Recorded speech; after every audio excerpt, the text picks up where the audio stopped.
Assalamualaikum warahmatullahi wabarakatuh.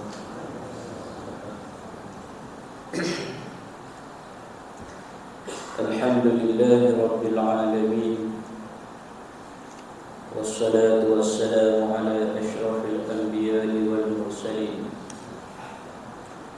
Sayyidina wa maulana Muhammadin wa ala alihi wa sahbihi ajma'in.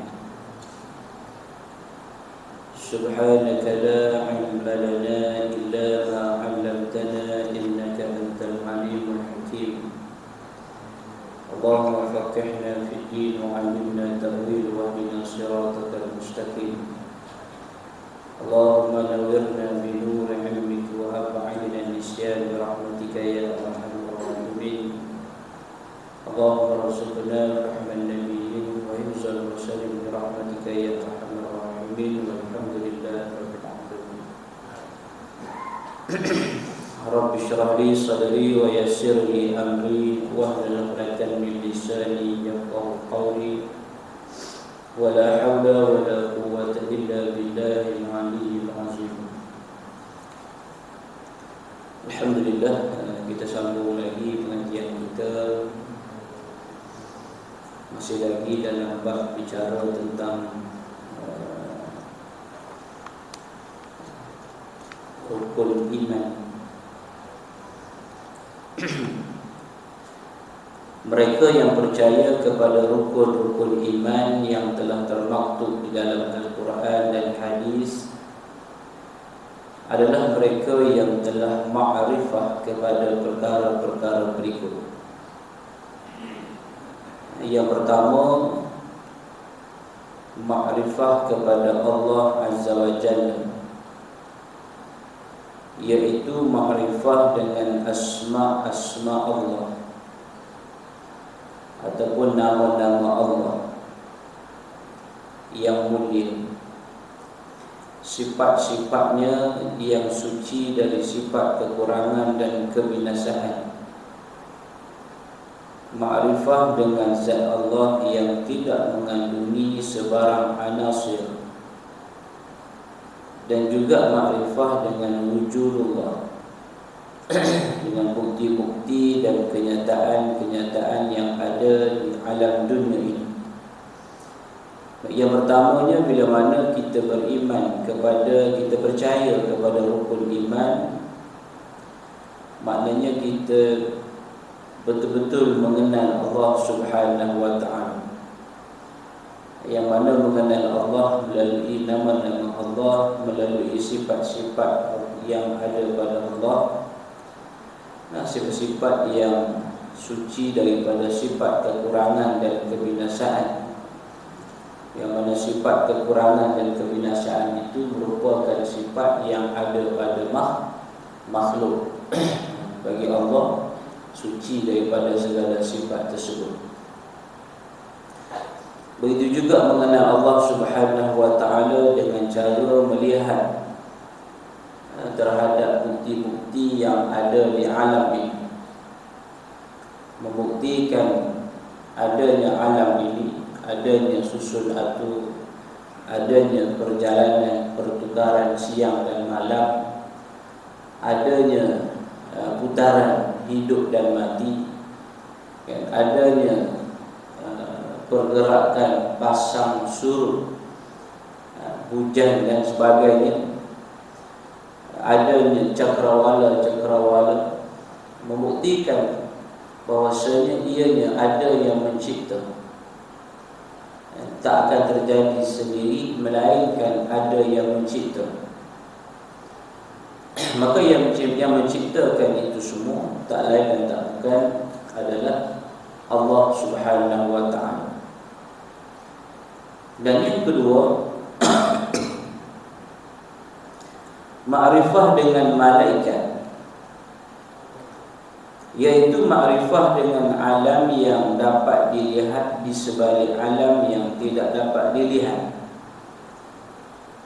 yaitu malaikat yang mana wujudnya pada suatu alam yang halus dan termasuk di dalam alam yang ghaib. yang tidak dapat dikesan oleh panca indera, di mana malaikat itu tidak termasuk dalam golongan makhluk yang wujud secara jasmaniahnya. Mana yang kedua ini adalah percaya kepada malaikat, mengenal malaikat melalui dengan cara beriman tentang kewujudan malaikat ini di alam yang lain. Malaikat wujud tetapi bukan dalam rupa bentuk yang jasmaniah, maknanya secara boleh lihat, secara jasad. Macam kita ni, macam makhluk lain ni, boleh dipegang, boleh disentuh. Tetapi atas kekuasaan qudratullah, iradatullah, boleh menampakkan keadaan malaikat itu kepada orang yang dikehendaki, menyerupai sesuatu yang baik. Contoh, bila mana dalam satu hadis yang panjang, ketika Nabi duduk dengan para sahabat, tiba-tiba datang seorang lelaki yang keadaan berpakaian jubahnya begitu bersih keputihan, putih yang sangat bersih.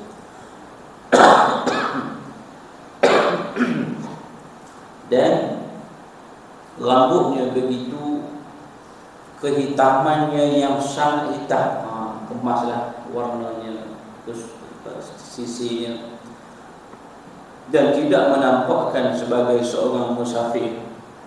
Biasa kalau musafir ini pada pasir ni kan nampaklah kesan-kesan debu yang lekat pada jubahnya, nampak kesan kusut masainya kan, kesan, ialah musafir pada pasir, bukan musafir tak kapal terbang.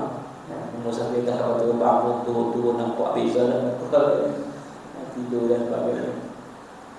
Maknanya bila mana datang tadi, selesai bicara, tanya Nabi tentang iman, tentang Islam, tanda-tanda dan sebagainya, rekahnya.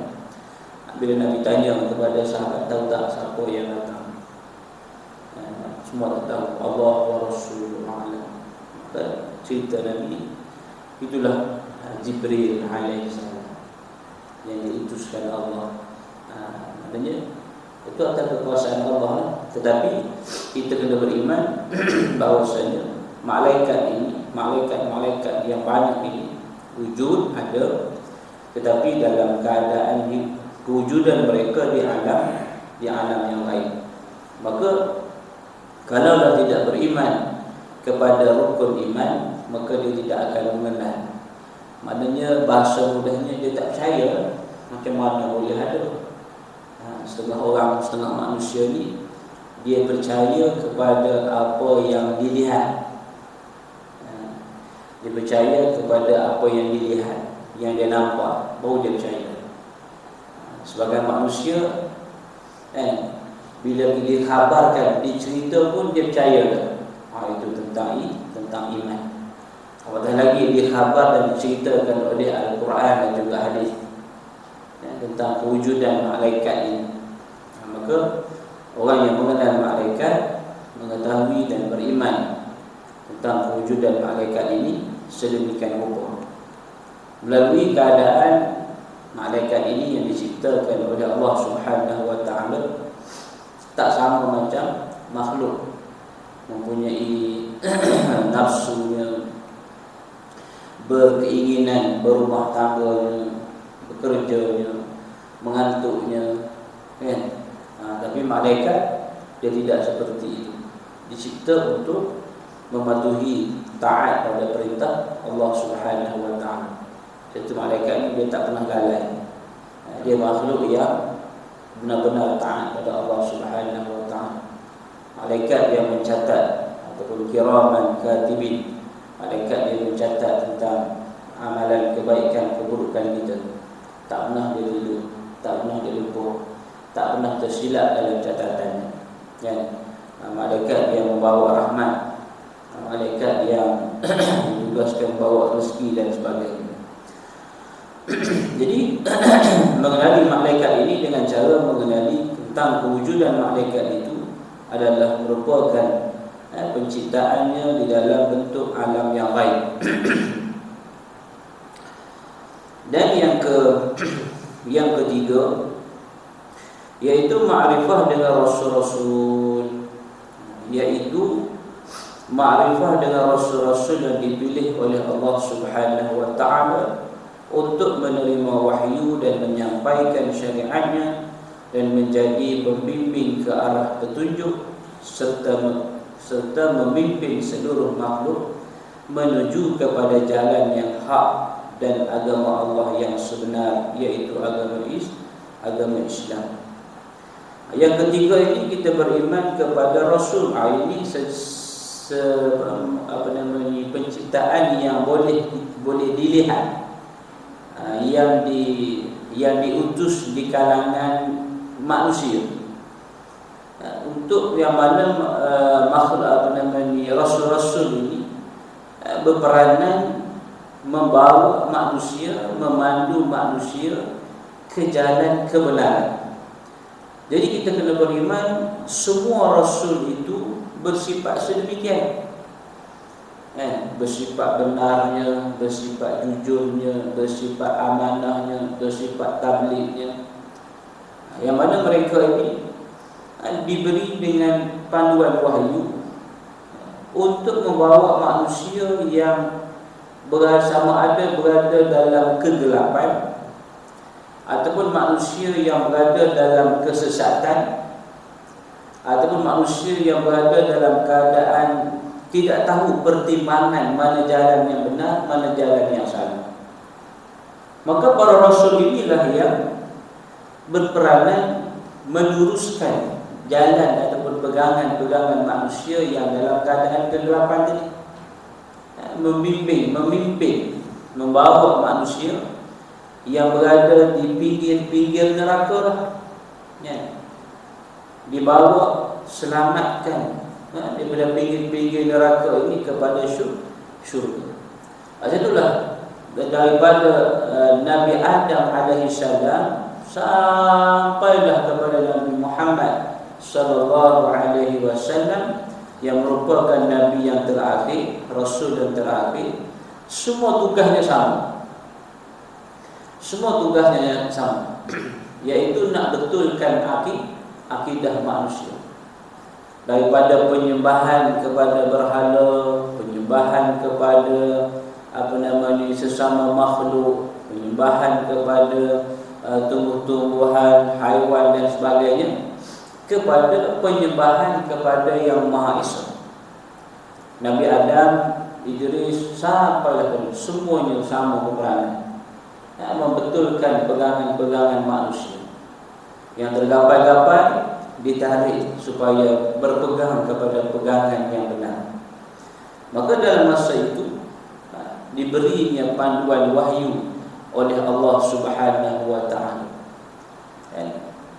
Cuma yang berbezanya adalah syariat di peringkat kategori umat. Contoh, pada umat zaman Nabi Adam alaihi salam, syariatnya dibenarkan untuk perkahwinan antara adik-beradik, adik kahwin dengan kakak, abang kahwin dengan adik, kan? Tapi bila mana sampai ke peringkat umat Nabi Muhammad sallallahu alaihi wasallam, maka syariatnya sudah tidak dibenarkan. Bahkan di dalam tempoh umat Nabi Muhammad itu ada juga perkara-perkara yang baru diharamkan. Contohnya bab arak tidak diharamkan sekaligus pada peringkat awal. Cuma diharamkan ketika nak semayang. Kalau tak semayang, kalau di luar semayang, tidak diharamkan pada peringkat awal. Bila nak semayang, barulah diharamkan. Itu pun sebab bila mana dalam sembahyang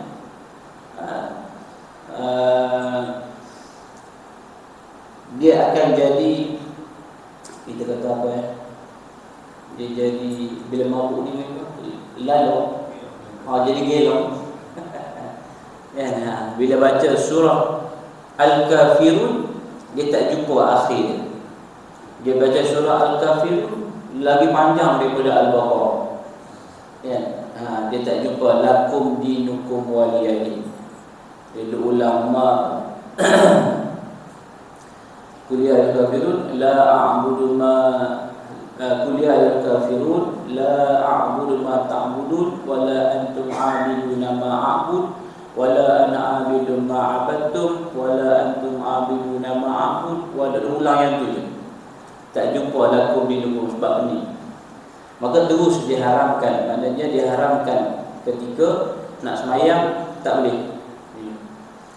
Tapi bila mana berlaku juga kemungkaran-kemungkaran yang berleluasa, terus diharamkan Allah. Itulah contoh. Maknanya, tapi pokok pangkal daripada Nabi Adam AS semuanya tujuannya adalah nak betulkan akidah pegangan umat Nabi masing-masing, supaya mereka ni berpegang dengan akidah yang sahih.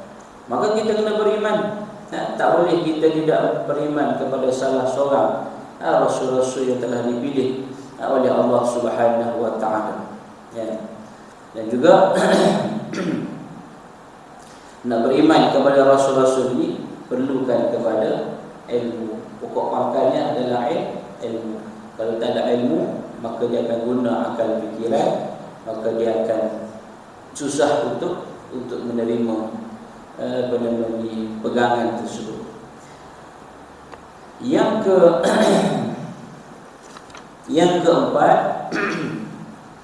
ma'rifah dengan kitab-kitab Allah, yaitu ma'rifah dengan kitab-kitab yang diturunkan oleh Allah Subhanahu wa taala kepada rasul-rasulnya, untuk mengetahui antara perkara yang hak dan perkara yang batil, antara yang halal dan yang haram, dan juga mengandungi beberapa ajaran dan peringatan yang diwahyukan Allah kepada para rasul-rasulnya untuk menyinari alam dengan sinaran tauhid. Jadi kita beriman, yang ketiga kita beriman kepada Rasul. Kita percaya kepada Rasul, kita kenal Rasul-Rasul. Yang keempat ni, kita beriman, kita percaya, kita kenal dan kita beriman benar terhadap kitab-kitab yang diturunkan oleh Allah Subhanahu wa taala kepada Rasul-Rasul. Termasuklah kitab Taurat, kitab Zabur, kitab Injil, kan? Dan juga Al-Quran. Kalau kita tanya, kitab Taurat tu Allah turunkan kepada Nabi apa? Ada bunyi Isa, ada bunyi gitu ya. Ya.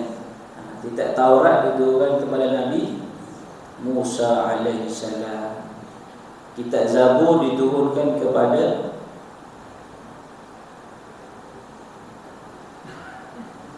Nabi Daud alaihissalam.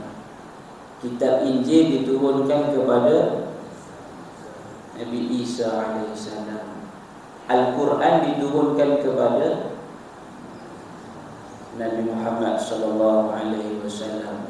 Dia kata lama dah tak jawab Pak Isa, dia tak ingat.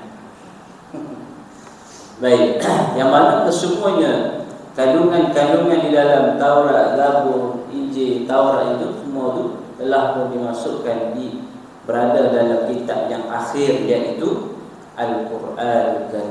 Itulah kalau Nabi Musa kalau dia dihidupkan kembali pun dia akan mengikuti syariat Nabi Muhammad sallallahu alaihi wasallam.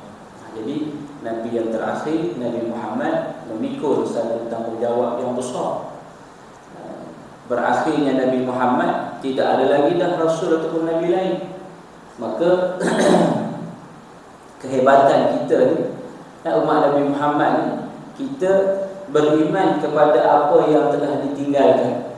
Kita tidak hidup bersama dengan para nabi, para rasul, macam mana para sahabat. yang hidup bersama dengan Rasul, dengan Nabi Muhammad. Kita beriman, yakin benar kita kepada utusan Nabi Muhammad sallallahu alaihi wasallam yang merupakan nabi yang terakhir, dan juga panduan yang diberikan kepada kita Al-Quran dan juga hadis Nabi sallallahu alaihi wasallam. Maka orang yang tak beriman, maka itulah dia akan cari, dia akan memikirkan, dia akan buat, wujudkan satu-satu cadangan yang pelik-pelik. Dia kata Nabi Muhammad daripada keturunan orang Arab, dihantarkan kepada orang Arab untuk memimpin orang Arab. Dia kata jadi orang Melayu ni ada bangsa Melayu, tapi tak ada yang diutuskan kepada bangsa Melayu. Maka dia pun iktiraf dia merupakan Rasul yang diutuskan kepada bangsa Melayu daripada keturunan orang Melayu. Sudah kan? Maka sebahagian kita pun bukannya adil lah, sebahagian daripada manusia yang akhir zaman ni pun dia pun betul juga. Maknanya mengambil kira logikal akal semata-mata. Betul juga kan apa dia yang dinyatakan. Kebetulan nampak pula pelik sikit yang bawa tu. Dia dah kan, malam dia hilang. Malam dia ambil wahyu. Pagi jumpa kedai kopi. Bukan jumpa kat surau jemaah, tak jumpa kat kedai kopi. Dia dah. Jadi kena hati-hati. Maknanya kita minta kepada Allah Subhanahu Wa Taala berikan pandu kita daripada kita terpesong dalam pegangan. Maknanya yang keempat ini kita mengenali, kita beriman, kita percaya tentang kewujudan kitab-kitab yang diturunkan oleh Allah Subhanahu Wa Taala sebagai panduan dalam hidup kita. Kalau kita tak percaya, mana lagi panduan yang lebih untuk kita percaya, yang membicarakan soal keseluruhan dalam hidup kita. Apa aja yang tak dibicarakan Al-Quran dalam hidup kita, semua dibicarakan. Sampai ke peringkat pembahagian harta pusaka pun diatur dan disusun dalam Al-Quran.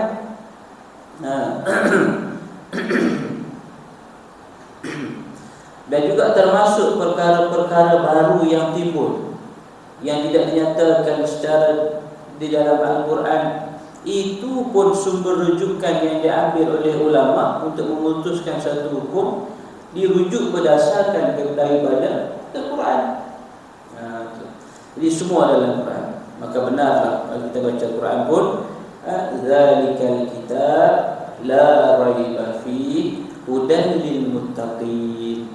Allah turunkan Al-Quran, Allah nyatakan dalam surah Al-Baqarah tu, demikianlah kitab la raiba fi, tidak ada keraguan lagi, hudan lil muttaqin, yang menjadi petunjuk bagi orang-orang yang bertakwa, orang yang beriman, orang yang ambil Al-Quran sebagai panduan, maka menjadi petunjuk bagi mereka. Orang yang menolak Al-Quran, orang yang menutup telinga daripada mendengar penjelasan penerangan Al-Quran, orang yang membutakan mata hatinya daripada memahami Al-Quran, maka mereka adalah golongan yang berada dalam keadaan kesesatan hidup di dunia dan juga kesesatan hidup di akhirat. Ma'rifah kepada hari akhirat ataupun ma'rifah dengan hari akhirat, iaitu ma'rifah kepada hari akhirat, yakni hari kiamat. Hari kiamat ni banyak nama dia. Hari penghisaban, hari perhitungan, hari pembalasan, hari mahsyar, hari kiamat, hari pengakhiran. Tetap dan pasti berlaku. Maknanya kita kenal, kita yakin, kita beriman bahawasanya hari kiamat ini tak dapat tidak ianya kita berpegang benar-benar bahawasanya ianya pasti berlaku. Kalau kita tak kata tak pasti, itu masih salah. Pasti berlaku. Cuma kalau orang tanya, kalau dah pasti berlaku, bila berlaku? Bila berlaku, itu urusan Allah Subhanahu wa taala. Sebab itulah dalam hadis yang tadi yang Allah hantarkan Jibril menyerupai seorang lelaki itu, kan dalam hadis itu dia tanya, ma alamatus saah. Dia tanya Nabi, apa tanda-tanda kiamat? Tanda-tandanya ada. Apa tujuan Allah bagi tanda-tanda? Apa tujuan ada tanda-tanda tu? Membuktikan akan ada kiamat. Tapi bila kiamat tak tahu. Tanda-tanda kiamat dah tahu. Tanda-tanda berlaku kiamat dah tahu dah. Cuma bila kiamat tak tahu. Tapi pasti tak kiamat ni akan berlaku? Ya, benar, pasti ia akan berlaku. Maka kata Dr. Fatih kan, orang yang tidak beriman kepada hari kiamat ini adalah orang yang dikategori sebagai, dipanggil sebagai apa? Kebendaan ataupun keduniaan. Yang mana hidup mereka ni, dia hidup sebagai orang yang tak beriman pada hari kiamat. Maka dia akan buat apa atas dunia? Dia akan buat ikut suka hawa nafsu dia sahaja. Dia tak nak semayang ke, dia tak nak puasa ke, dia tak nak beriman pada Allah ke, dia tak nak percaya, memang tak percaya akan ada hari kiamat. Orang yang percaya adanya hari kiamat, kerana dia akan berhati-hati dan dia akan menjadi hamba yang taat, kerana hari kiamat itu bukan sekadar nama. Hari kiamat itu bukan sekadar nama hari kiamat. Di sana ada perhitungan-perhitungan. Itu dikatakan juga dengan hari penghisaban, hari perhitungan. Dan di sana juga ada hari pembalasan. Dipanggil sebagai hari pembalasan. Kiamat ini hari pembalasan. Maknanya bila sebut hari pembalasan, maknanya di situ segala apa yang kita buat atas dunia, yang kita terima daripada Allah atas dunia ni, akan dihisab dan akan diberi pembalasan. Amal soleh diberi balasan syurga, maksiat dan mungkar akan diberi balasan neraka. Jadi yang kelima ni maknanya beriman kepada hari kiamat dengan cara pasti dan tetap ianya akan berlaku. Dan di sana mengandungi peristiwa-peristiwa yang terjadi di saat itu, seperti bangkit dari kubur. Orang yang tak percaya pada kiamat ni, dia kata macam mana nak dibangkitkan? Dia tak cuba tengok dah dia ke bumi kan, lepas sebulan pergi gali tengok, ataupun lepas 2 bulan pergi gali tengok apa yang tinggal. Hilang, tinggal tulang dengan kain. Kulit walaupun badan dia 400 kilo contoh, yang bila dia ke bumi kan, lepas 2 bulan tinggal tulang. Dia kata macam mana nak dibangkitkan, nak macam mana dicantumkan? Dia tak percaya. Tapi bagi kita orang Islam, orang yang beriman, apa keadaan asal kita dulu dia tak ada, boleh ada. Kalau dia fikirkan manusia ni daripada tak ada, kita daripada tak ada, melalui setitis mani kita jadi bertukar kepada darah, bertukar terbentuk tulang belulang, lepas itu dibalut dengan daging, dibentukkan anggota-anggota badan. Beberapa bulan disempurnakan bentuk, ditiupkan roh, dikeluarkan daripada satu tempat, dikeluarkan dari satu tempat dalam keadaan yang tak tahu apa, kecil, tak reti apa, jalan semua tak boleh. Sampailah boleh berlari, menang pertandingan lari nombor 1. Sampailah ke peringkat kita, perjalanan kecil, sampailah ke hari ini. Sampailah kita akan dikembalikan. Takkan tak boleh dibangkitkan. Kalau orang yang fikirkan kejadian macam tu pun dah boleh yakin Allah Subhanahu wa taala mampu untuk buat apa sahaja. Jadi di sana adanya persoalan tentang akan dibangkitkan daripada kubur, dan juga memperoleh balasan pahala ataupun siksa. Di sana adanya mahsyar, dikumpul sejak umat daripada zaman Nabi Adam sampailah ke akhir zaman akan dikumpul. Di sana ada titian ataupun siratal mustaqim, ada titian sirat, dan di sana adanya syurga, adanya neraka, adanya mizan atau timbangan. Jadi benda-benda itu di atas kepercayaan yang tak dapat nak dibuktikan sekarang. Ya, dibuktikan dengan dalil-dalil itu ada.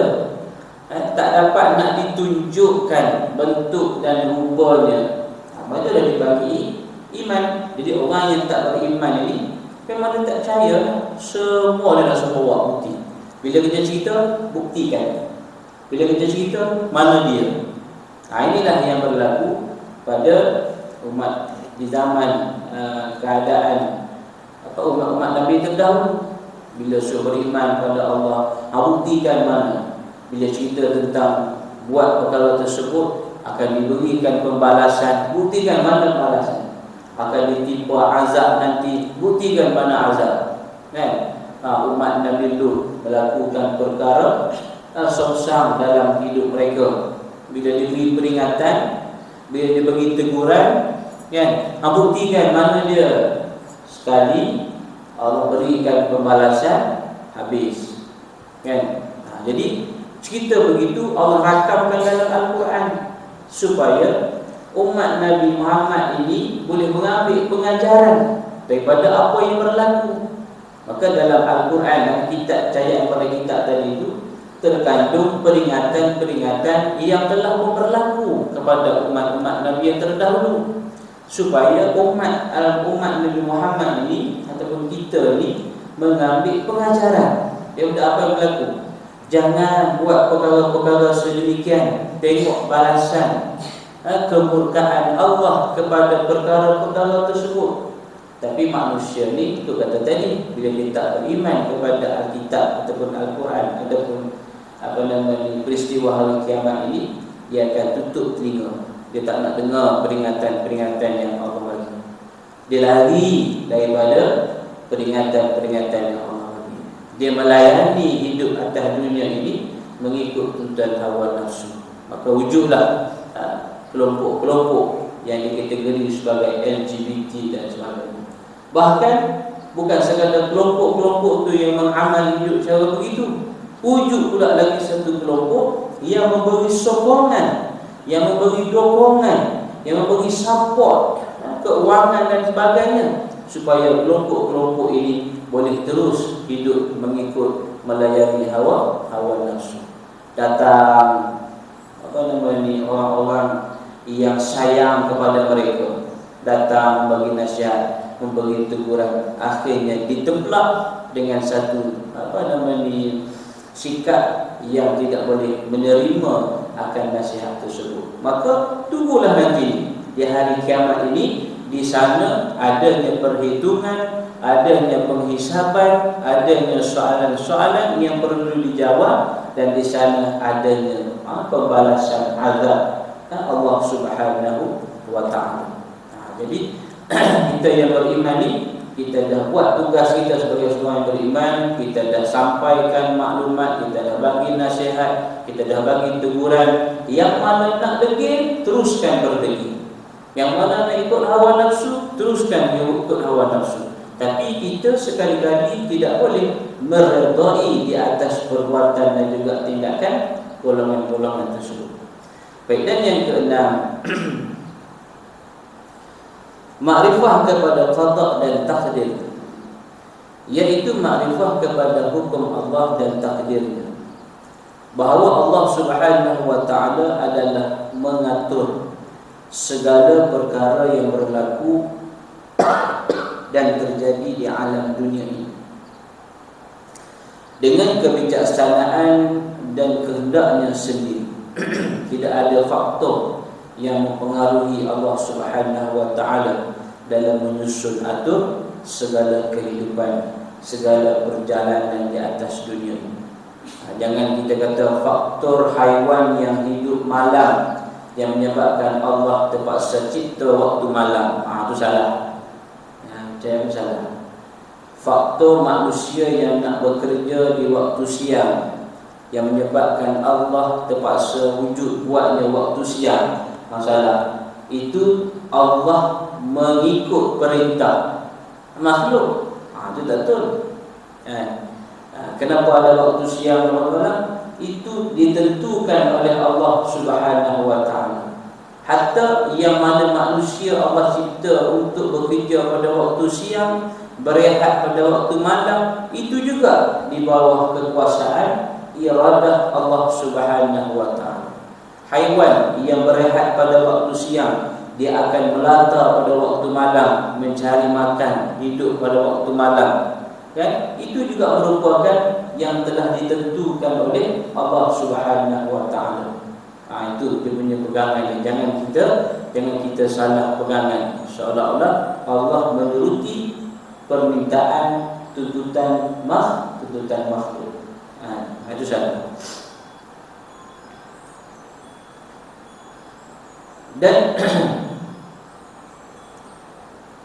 Dan kesemuanya adalah berjalan sesuai dan selaras dengan kehendak yang telah direncanakan Allah mengikut peraturan-peraturan yang telah ditetapkan di dalam alam ini. Maknanya Allah ciptakan atas dunia ini cantik sempurna. Adanya berpasang-pasangan. Allah cipta lelaki, Allah cipta perempuan. Kan indah cantiknya sebegitu. Allah cipta makhluk yang bersifat seperti manusia, berbeza makhluk yang bersifat seperti binatang. Kan itu ada punya kecantikan dia. Jadi manusia ni dia berlawan dengan fitrah. Sebahagiannya dia menyamakan makhluk manusia ni dengan binatang, maka dia ambillah pasangan hidup dia di kalangan binatang. Ada tak manusia macam ni? Dia kata payah kahwin dengan manusia ni. Dia kata dia cari anjing yang besar-besar, jadikan pasangan hidup dia. Senang ikut arahan dia.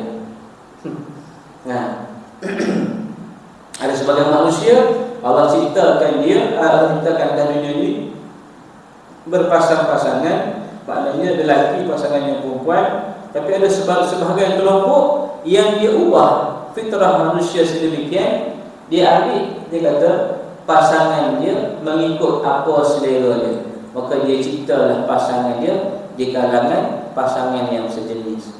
Bahkan ada juga negara yang meluluskan berkaitan dengan perkahwinan sejenis ini. Itu nak cari zodiak mari mana kalau dah pasangan sejenis? Tak tahulah kalau dah ada zodiak juga. Jadi Allah cipta tu dah indah, dah cantik dah. Maka sehubungan dengan ini, iman adalah khusus mempercayai perkara-perkara yang batin, yang takluk dengan perbuatan hati, iaitu mempercayai Allah Subhanahu wa taala, malaikat-malaikatnya, kitab-kitabnya, rasul-rasulnya, hari akhirat, qadar baik dan juga jahat. Dengan sebab itulah apabila malaikat Jibril datang kepada Nabi Muhammad SAW menyerupai seorang Arab Badui, cerita tadi tu, bertanya mengenai iman kepada Rasul SAW, maka Rasul menjawab, an tu'mina billahi wa malaikatihi wa kutubihi wa rusulihi wal yawmil akhir wa bil qadri khairihi wa syarrihi. Dia datang tanya Nabi, dia tanya tentang Islam, Nabi cerita Islam. Dia tanya tentang iman, Nabi jawab antum min billah. Maka dia bersadaq, betul. Tu sahabat jadi heran. Dia datang tanya soalan, Nabi jawab, dia kata betul.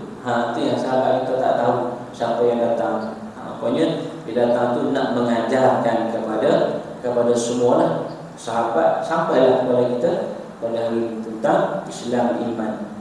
Percaya engkau kepada Allah, antum minallah, percaya engkau kepada malaikat-malaikatnya, kitab-kitabnya, rasul-rasulnya, hari akhiratnya, takdir baik dan juga jahat.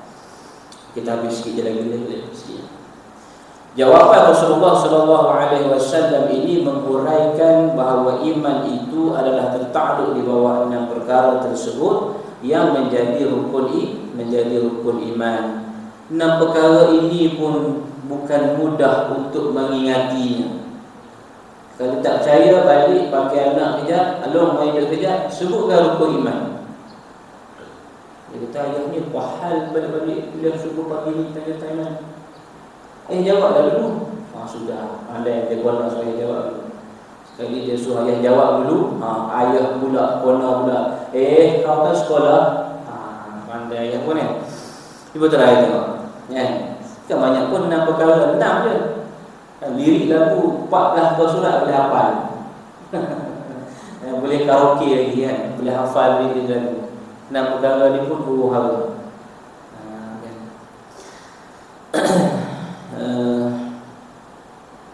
Dan juga menjadi asas kepada agama. Tidak beriman bagi mereka yang tidak Islam, dan tidak Islam bagi mereka yang tidak beriman. Dengan arti kata lain, iman dan Islam tidak berasingan, dengan tidak boleh dipisahkan. Di mana iman adalah menjadi syarat sah kepada Islam. Dengan sebab itulah iman tadi terbahagi kepada 2 bahagi, iaitu iman kamil, yakni iman yang sempurna, dan iman naqis, iman yang agak kurang. Firman Allah Subhanahu wa taala, qalatil a'rabu amanna qul lam tu'minu walakin qulu aslamna. Orang Arab berkata, kami telah beriman. Katakanlah wahai Muhammad, kamu belum beriman. Janganlah berkata demikian. Tetapi sementara iman belum lagi meresap masuk dalam hati kamu, berkatalah sahaja, kami telah Islam. Makanya iman dengan Islam itu tak boleh kita kata orang ni Islam tapi tak beriman. Tak, dia syarat mesti ada kedua-dua tu. Cuma iman itu belum dikukuhkan. Nak kukuh macam mana? Perlu kepada perlu kepada ilmu. Cukuplah sekadar dahulu, insya-Allah. Nanti kita akan masuk berkaitan dengan pengenalan berkaitan dengan iman, dan juga martabat ataupun peringkat iman. Dia buat ni dia akan mengantuk sikit, biasalah, normal lah tu. Kita kalau cerita buat nikah kahwin, yang tu dia segar sikit lah. Kita buat politik ke, yang tu dia kompong tak jugalah. Pukul 3 pagi pun dia segar. Dan ini buat ni biasalah. Tapi kita belajarlah, sebab bukan menjadi satu bahan secara harian. Tapi tak nak secara asas berkaitan dengan iman ni kita kena faham, dan juga kita kena pegang secara jelas. Wallahu ta'ala alam. Cukup sekadar terdahulu. Yang baik ambillah sebagai peringatan dan juga tambahan ilmu. Segala salah silap sama-sama kita memberi teguran. Aku lupa dihadza wa astaghfirullahal azim wa lakum. Wassalamualaikum warahmatullahi wabarakatuh.